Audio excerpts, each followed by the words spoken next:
Hello guys, welcome back. Alvin Voyage on board in Far East Ship. So alright guys, today is January 25, 2024, local time 0150.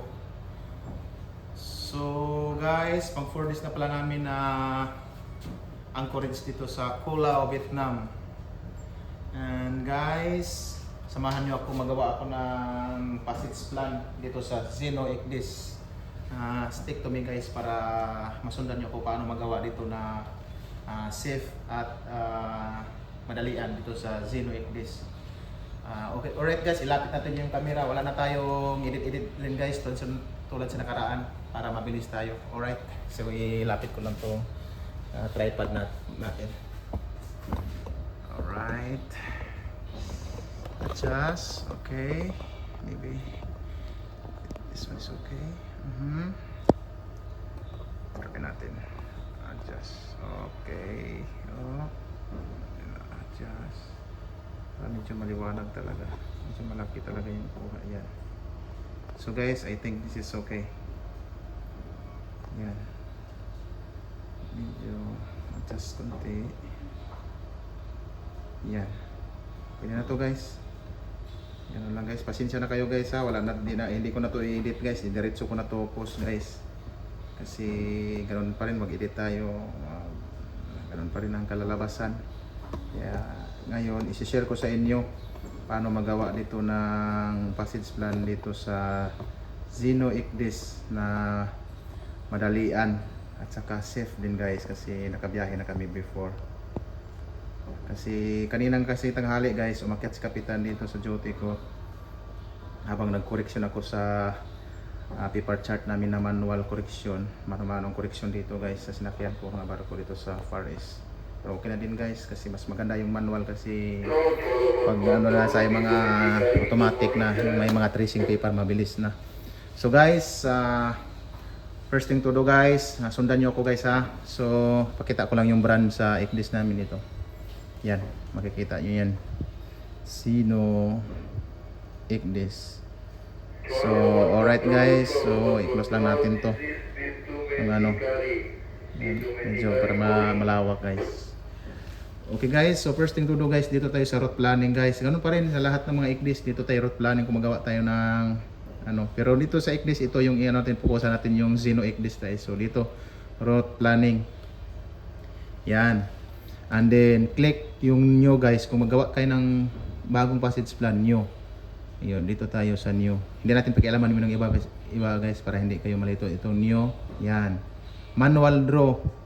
Manual draw guys. Kung wala ka pang halimbawa wala ka pang biyahe guys, mag-manual draw ka, click ka lang dito sa mouse. Left click and then patakbo mo lang guys, drag mo lang guys, click. Tapos yan, halimbawa yan. Ganyan.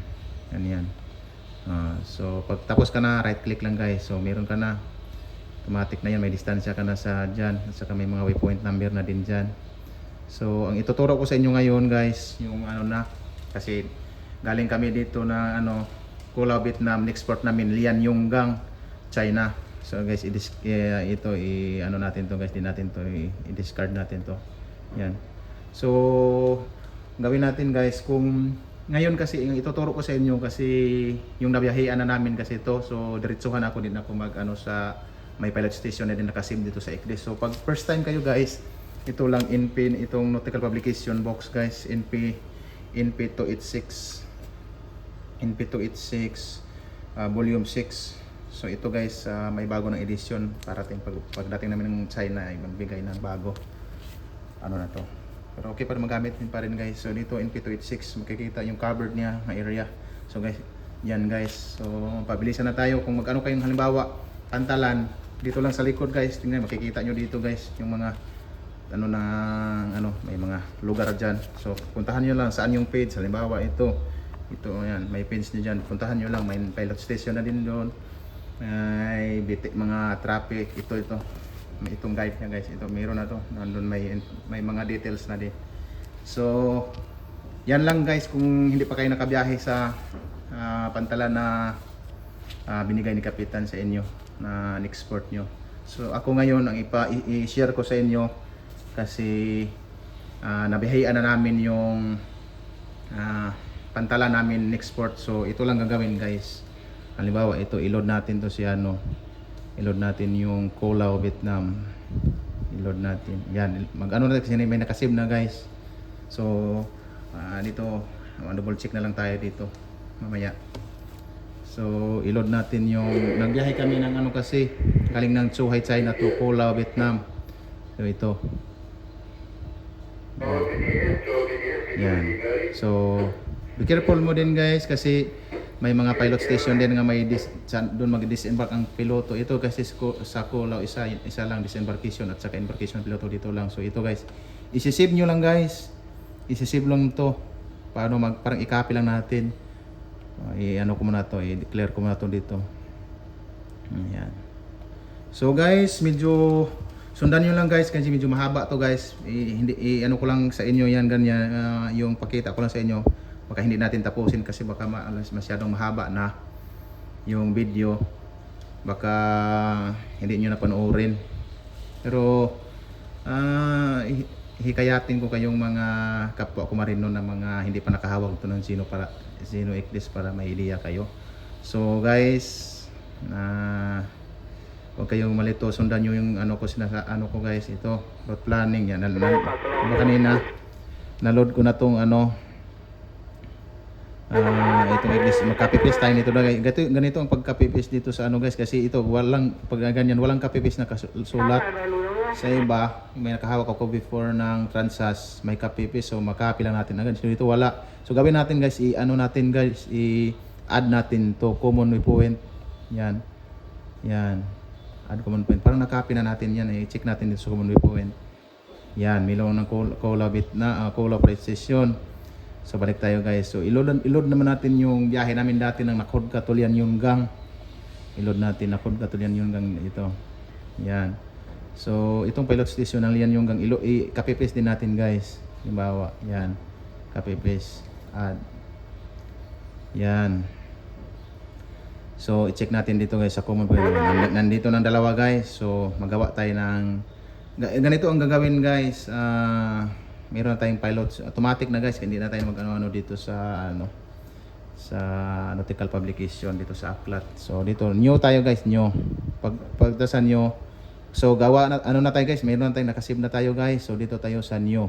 Click natin yung new. Tapos yung import, hindi na tayo mag-manual guys. Kaya kanina di ba mag-manual tayo. Manual draw, mag-click tayo dyan yung pinakita ko kanina. Pakita ko lang tong paano yung manual draw. Yan, halimbawa yan, ganyan. Click ka lang, click ka lang, right, left click, tapos yan. Tapos right click lang pag okay ka na. Pero yan guys, hindi na natin ano guys, dito tayo na sa sa import guys. Discard natin yan. So dito load tayo, ito sa inyo guys, new. Sundan nyo lang cursor guys, huwag kayong para hindi kayo malito. So new, click yung new, tapos import. So yan guys, Colao Vietnam to Lian Yungang. So click natin tong Colao, and then Lian Yungang. So ganyan guys. So nauna ang number 2 kasi galing tayo ditong Colao papuntang Lian Yungang. So import natin guys. Yan. So meron na tayong guys, meron na tayong itong route number, i-edit natin to para hindi tayo malito. So ang keyboard pala sa ECDIS guys, Electronic Chart Display and Information System. Computer lang guys. Normal nga keyboard lang din. Colao to Lian Yungang.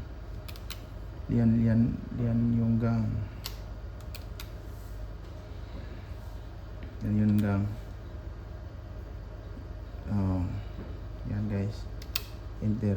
Meron na daw. Meron na tong guys. May nakaano na kanina. So gagawa tayo ng bago. May nagawa na ko kasi kanina. Nakita ko lang sa inyo yung initial kanina. So Colao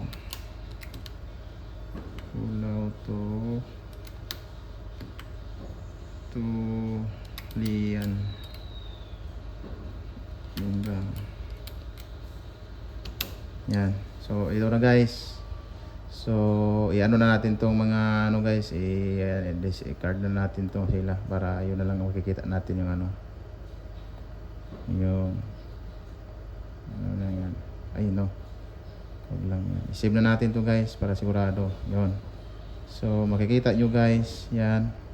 Meron na tayo meron na tayong galing ng Culaw to Lianyunggang. So ang pag-edit naman guys dito, kung pag-edit naman, yan. Dito na sa Culaw. Ang pag-edit lang dyan guys, kung halimbawa i-edit natin kasi nakadumadaan sa lupa yan eh. Yan ang pag guys, para edit ka na lang, mag-edit ka na lang dyan sa sa route nyo. Pero yun nga sinasabi nyo kanina, safe na tayo kasi nakadaan na tayo. So babalik na tayo. Kung gagawin natin guys, copy paste pa rin tayo sa mga ilagay natin to sa common waypoint tong last voyage namin ng Zhuhai China to Culaw. So wag mo lang guys, yung mga may separation guys, wag mo lang i-save yung kasi dito westbound to tapos eastbound, wag mo tong i-save dito. So ganun na lang guys. So alright. So sample lang mag-edit guys. Halimbawa mag-edit tayo. Click mo ng waypoint editor. Tapos yan, itapat mo lang sa may guhit guys. Sa may guhit na tapos left click. Tapos yan. Ganyan lang mag-edit guys. Halimbawa yan. Ganyan lang. Bawa edit ko din dito. Kahit saan ka, anytime ka, wala kang problema mag-edit guys. Saan kang safe kayo. Walang mga obstruction. Hindi mababaw, hindi shallow water, ganun. Ganun lang guys. So yan lang. Ngayon ang pag-edit. Pero ang ko sa inyo ngayon, papakita ko sa inyo, may copy paste na lang tayo. Delete natin to. Wala na yun. Kasi example lang yan. Iwan natin yung So dito guys, i-clear na lang natin to guys para di tayo malito guys. Kasi bagong i-save natin. Clear natin yun. Tanggalin na natin yan. At least nakagawa naman tayo. Wala problema yan. So dito guys, mag-load tayo ulit guys ng Zhuhai China to Culaw, Vietnam. Copy paste tayo ng waypoint. So guys, medyo 12 minutes na guys. Sundan nyo lang guys. Huwag lang pag hindi kayo busy. Tapusin nyo lang yung video para hindi kayo may idea kayo. And guys, mga sa reels ko din, itong full video ko, i-check nyo sa pinaka-link kasi i-upload ko to sa YouTube. So don't forget to subscribe and follow my Facebook page Alvin Voyage, and subscribe my YouTube channel Alvin Voyage. And also comment kayo guys, anong masasabi nyo guys, anong nyo sa video ko, anong maidagdag nyo or anong mga suggestion nyo at saka yung mga katanungan nyo, question. Alright guys, so mag-save na tayo guys, continue tayo. Alright, yan. So i-save natin to guys, itong halimbawa dito, ito i-save na natin to. Ito i-save natin tong mag-westbound na dito mamaya. So dito, sabi ni Kapitan, may recommendation din si Kapitan dito. Dito kami. So i-save natin tong 13 hanggang 15. I-save na natin yan. 13 hanggang 15. So 15, unahin natin yung 15. Kahit saan kayo mauna guys, nyo lang. Tandaan nyo lang. So add common point. Ganun lang pag-save guys. Kasi walang copy paste, ganito ang pag-save lang yan. So add natin yan, common point. And then yan, add common point. So yan ang pag-copy paste dito sa Zeno Ikdis guys. Zeno Ikdis. Yan, Zeno Ikdis yan. So dito, tingnan mo, nakapy na yung tatlong guys. So dito tayo sa route planning uli. Balik natin yun sa Lianyunggang. Click natin guys. Yan. Ang ginagawa natin yun. So dito guys, mag-insert tayo dyan. Insert waypoint, tayo ng import from common waypoint. Mag-import tayo ng common waypoint guys. So dito. So unahin natin tong guys. Unahin natin tong number 3 kasi nagkuna tayo ng 15 kanina eh. Kasi papunta tayo ng west. So yan. Click natin yan. Kung na-mistake man guys, ulitin nyo lang. Pwede nyo ma-delete. Walang problema. So import. Yan. So nakikita nyo na guys. I-click natin tong number 2. Saan na to number 2? Yan. Yan na si number 2. Yan, di ba? So nakikita nyo. Yun lang dinaanan namin yung Culaw, Vietnam. So ito dito hanggang dito. Ito galing tong Zhuhai to Culaw. Vietnam. So dito na. So dito guys, ano na dito kasi guys, hindi na tayo magkapipis kasi eastbound dito may traffic flow. May fairway, kailangan tayo doon tayo sa traffic flow, sasabay tayo, hindi tayo mag counter flow sa westbound. So waypoint editor guys, yan. Click niyo yung waypoint editor. Yan, ganun pa rin waypoint editor. Ang pag-click ng waypoint, ang pag-edit guys, click yung waypoint editor and then click, tapat mo itong cursor, tapos click mo yung left click. Yan, tapos drag mo lang. Yan. Yan mo konti guys kasi dito medyo maano ka. Ayan, pwede na din to, walang problema guys. Pero ang ganda dito mag-ano ka konti. Yan. Medyo konting ano tayo para din natin maano yung westbound. So dito natin i-click yan. Tapos edit lang natin guys, continue lang tayo yan, click lang. Yan. Bawa yan. Lakihan, i-zoom yan, i-zoom lang yung anong cursor lang din guys. Bawa yan, oh. Bawa dito tayo, lagay din tayo ng ano dito. Yan. I-final niyo lang yan guys pag ano, pag hindi kayo busy. Ito pang pakita ko lang to sa inyo. I-final lang na safe kayo guys, baka may ano kayo. Dito naman guys, ano naman tayo dito kasi may separation dito, traffic separation scheme. Kung tawagin pala dito guys, traffic separation scheme. Meron to sa rules of the road. So dito guys, lagyan mo din ng isa dito guys. Yan. At yan. Tapos yan guys, yan ang sinabi ko sa inyo. Copy-paste naman tayo ito guys. Ito si number 10. Tingnan mo, number 10 to ano guys, number 10 to kahit hindi na tayo dadaan dito guys kasi malayo na dito tayo sa ano hanggang si number 10, hanggang number 10 to ano lang tayo guys, number 10 to number 10 to 7 7 to 10. So ganito ang pag ano guys, click tayo sa number 7 to 10, no, dito yan. Huwag kang malito guys kasi dito sa Zhuhai tayo to Kulao.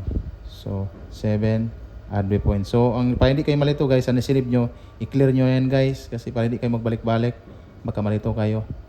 Yan, clear nyo yan, walang problema yan. Anytime tayo pwede tayo mag-copy paste dyan. Anytime so ka. Yan, ganun pa rin guys. Click mo tapos right click tapos add waypoint. Tapos okay. Yan. Tapos add. Tapos dyan, left click tapos right click tapos add waypoint. Yan. Ganun lang yan, kadali guys. Yan, add to waypoint. Alright, so yan, number 10. So dito, click natin ulit sa Kulao to Lianyunggang guys. Yan. So insert naman tayo ulit guys dito sa ano, click mo tong number 9 guys dyan. Insert ito yung import to win from common waypoint. So yan guys. So 1, ito 7, yan, to 10. 10 to ano to guys. Pag mahuli kasi parang paano yung kwenta dito. Pag nahuli mo, naging number 1, nahuli mong click dito pag save kanina. So, import. Yan. So, ngayon guys, check natin yung dinaanan natin. Check natin tong number 12. So, tingnan nyo guys, yan. Nakaano na. Ganun na. Yan. Ganun lang siya kadali guys. Yan lang kadali. So, medyo mahaba na yung video natin guys. Ganun lang ka, magawa ng copy-paste ng dito sa Zeno XD guys. Ganun lang ka. Ito, hindi ko natapusin kasi mahaba na masyado yung video. Kaya baka hindi nyo na panoorin. So, naka 19 minutes na tayo. Ganun lang ang paggawa guys. Tulad nito, isang ko sa inyo. Yung galing kami ng Yushu to Zhuhai. Yushu to Zhuhai. Why? May nakasib na kasi dito yung guys, Yushu to Zhuhai. So, guys, yan guys, kung makikita nyo yan, dito ka kasi kung isave mo pa din sa just shortcut na tayo kundi, huwag ka nang pupunta dun sa may pinaka approaching sa Zhuhai. Dito na tayo sa may Hong Kong banda, makikita mo yan guys, yan. Kasi kung pupunta ka pa dito, nas kapitan, pupunta ka pa dyan. So ito guys, copy paste mo ito guys, ito kung makikita yung ikdes. Halimbawa kung i-copy paste ko pa to dito guys, yan, sa kapitan bait, pumunta ka ng Zhuhai. So dito na guys, dito i-copy paste ko to si guys. Pwede i-copy paste or pwede picturean mo, i-input mo manual yung Pero yung ano ko ngayon tinuturo ko sa inyo yung ano pagka-paste pag insert na ito. Number 14 guys. Number 14. So diyan use yung hanapin natin number 14. So copy paste natin, add natin may point. Yan. Si ito number 14 dito sa common point ito yung pinaka number 1 guys. So huwag kayong malito. Yan. Pag may add kayo palaging ano first na una talaga palagi. So kulaw tulian yung gang. Yan. Tapos insert, click mo tong yan, tapos click mo ng left click, tapos right click, tapos import to common point. So number 1 guys, kasi yan kanina. So i-check natin, si number 13 saan na? Oh yan. Tingnan mo guys, sa nakita nyo. Di na ako pumunta ng ano. Tingnan nyo din ang ano guys ha. Kasi ito, nadaanan naman to namin. Hindi na ako talaga pumunta din talaga sa may Zuhay. Kasi malayo na ito na, shortcut na to. Hanggang papunta na to guys yan. Ito pwede ka na dadaan dyan kasi para makasignal din dito kasi ano naman ni Kapitan yan, approve naman ni Kapitan, nag-usap na kami kanina yan ano mo lang, may nakasave na kami pang ano mo lang guys, basta sabi ko sa inyo wag mo lang, tingnan mo lang yung traffic flow, baka na counter flow kayo dito, ano mo lang yan, hindi ko na ano guys kasi mahaba na yung video, naka 21 minutes na tayo. So pag save yan, save lang guys, ganun. Save. Halimbawa, monitor, hindi mo po pwede ano yan kasi nakadaan pa sa lupa o i-edit, more ano ka pa, more ano ba dyan? More edit ka pa. Pero pag ano guys, kasi, ang ano kasi dyan, kung hindi tayo mag-save ng ganun, ito kasing technique nga ginawa ko guys, yan, para, kasi sa mapa kasi dito, ikdis at saka ano guys, ikdis at saka mapa gamit guys. So ano pala guys, yung ikdis namin dito, ito yung ano license to, yung isa naman ito naman ay hindi license, Chinese to guys. Ituturo, maggawa din ako ng content dito paano magawa dito sa Chinese ikdis kasi ito tiningnan namin pati yung kasama na si Kapitan, si Chief Meat dati, pinaano namin yung settings nito ng para ma-English, wala talaga di namin makita. So guys, kung may mga ideya kayo dito guys, sana tulungan nyo kami paano mag-set up ng English language dito kasi kinalikot na namin to ni Kapitan. So Chinese Kapitan, siyempre alam nila Chinese language to wala daw settings, pero alam ko guys, alam ko paano magawa kasi pinicturean ko, translate ko guys, may translator ako na app. Kaya dito kung makikita nyo yan guys, may ginawa ako yan, galing ng Zhuhai China yan, Zhuhai China yan siya. Kaya ano na din to guys, kasi backup din to guys kasi walang license, hindi siya ma-update ng weekly edition ng Notice to Mariner, pero ano na din guys, magamit na rin kahit pa paano, reference na din. So ang trabaho ko guys, dalawang ikdis, itong hindi license yung Chinese ikdis, ito din license to guys. Pwede to ma-English ang language, pwede ma-Chinese. So ang ano lang nito guys, sariling ano na lang din to sa akin dito guys kasi walang manual nga, yung manual nga Chinese. So kinulikot ko lang dito. So okay naman guys, wala namang problema na magawa ko naman yung trabaho ko. So sa mapa din guys, nagawa pa rin ako mapa. Kaya yung sinabi ko sa inyo, kaya tinuro ko sa inyo na copy-paste na lang kasi kung mag-iba-iba kang ano diyan guys, halimbawa ang mag-iba ka dito ng halimbawa point editor dito, mag-plotting ka naman ulit doon sa mapa, kaya hindi na ako mag-plotting ulit sa mapa, i-resend ko na lang yung namin, yung position namin na doon. Parang hindi na ako mag-dubling trabaho guys. Yan kasi kasi guys, trabaho kasi sa Seaman, pabalik-balik lang guys kasi paulit-ulit lang. Ulit-ulit lang yung trabaho, kaya tayo ng technique na hindi tayo hindi tayo mahirapan. Sa naman guys, yung pwede naman sa mapa, may mga position naman, pwede nyo i-manual input, pero hindi na guys, yung tinuro ko yun ang gagawin nyo para mas mabilis kayo, copy-paste na lang. Yun na din sa sa mapa. Halimbawa, pag isang ruta na lang, isang walang traffic flow. Halimbawa, southbound, northbound. Halimbawa, 0-0 kung pa northbound, kung pa southbound, lagyan mo lang arrow din sa kabila din guys, 180, ganun lang din. So guys, hopefully nakatulong sa kapwa natin marino, pati sa mga hindi naman marino, naaliw din kayo sa makakuha din, parang panoorin nyo lang yung video ko guys kung hindi kayo busy. At din mag-comment din kayo at saka like and share.